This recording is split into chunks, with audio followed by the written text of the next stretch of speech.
Ndani mwa chumba cha gereza, kiza kikali na chenye kutisha kisichozoeleka kimeambatana na harufu mbaya isiyosimulika. Ni usiku mrefu wenye kupambana na mashambulizi ya mbu na kunguni, lakini taratibu mwanga unapenya kupitia kijidirisha kidogo chenye tundu za kuruhusu hewa na kuamsha waliolala. Sauti yenye nguvu na mamlaka ndani ya gereza inasikika. Si askari jela wala bwana jela mwenyewe. Anayesikika ni mfungwa mwandamizi mwenye hadhi ya uzito wa Evander au Mike Tyson. Huyu ni Nyapala aliyetolewa kunako gereza la Robert Island, Afrika ya Kusini, hadi Segerea, Tanzania. Sura na sauti yake si vyenye kutisha, kwani wapo waliodiriki kumfananisha na Chris Brown kwa sababu ya haiba, lakini ndani mwake mmejificha uimara wa kijeshi, ubora kama wa Sergio Ramos, uzito wa heavyweight Champez Mwakinyo, umakini wa hesabu kali mithili ya mtengeneza bomu la nyuklia.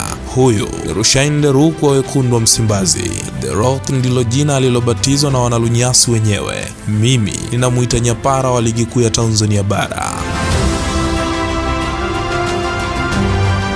Mwishoni mwa majira ya joto kunako ardhi ya Afrika ya Kusini, mjini Cape Town, tarehe 9 ya mwezi Februari 1996, yalipatikana mazazi ya kijana mwenye haiba ya upole na sura ya mvuto na kukulia katika mitaa ya Kalksteenfontein.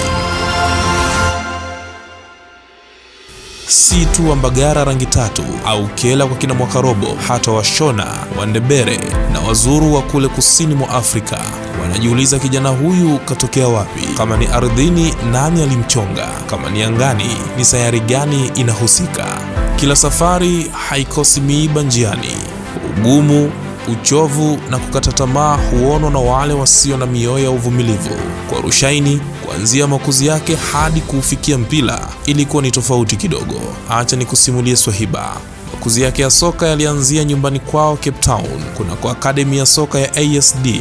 Akiwa kijana mdogo kabisa, 2014 FC Porto wakamuona na kumhitaji afanye majaribio, lakini hawakuridhishwa naye. Kisha kwa wiki mbili kunako klabu ya Pacos de Ferreira akafanya majaribio na kupewa mkataba Septemba 2014. Akiwa Pacos mambo hayakumwendea vyema. Januari 2015 The Rock akarejea Afrika ya Kusini kwa muda, lakini kutokana na mabadiliko ya walimu kunako klabu ya Pacos akafanya maamuzi ya kubaki Afrika ya Kusini moja kwa moja. Na hapo ndipo hali ngumu zaidi ikaanza, yaani kama kile kipindi cha msoto kwenye geto la Masela. Naambiwa alifanya majaribio zaidi hata ya bwana Kim wa Korea na makombora yake, lakini wapi akayatumie? Vilabu takriban 4 vya South Africa vyote vilikataa kumsajili kwa kuamini hana uwezo. Alienda Ajax Cape Town, wakamkataa. Cape Town All Stars wakamtolea nje.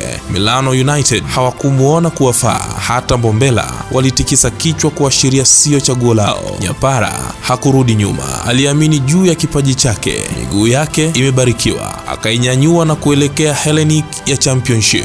Huko akapata nafasi ya kuwasha moto kwa mwaka mmoja. Bora aliyouonyesha ukawashawishi Maritzburg United, na 2017 katika kipindi cha majira ya joto wakamsajili kwa ajili ya South Africa Premier Division kwa kandarasi ya miaka 2. Baada ya misimu zaidi ya 3 akiwa Maritzburg United, kaibukia Mamelodi Sundowns na wakafunga naye mkataba wa miaka 5. Hiyo ilikuwa Januari 30, 2021. Ilipofika 2024, Maccabi Petah Tikva FC ya Israel ikamhitaji kwa mkopo, lakini bahati haikuwa upande wake. Majeraha yakamweka nje tena kwa muda. Jamaa wakasitisha mkataba, lakini analolipanga mwanadamu haliwi hadi lile analolipanga Muumba kulipitisha. Wenyewe wanalunyasi wanasema Mungu si Athumani. Sauti zao zimesikika.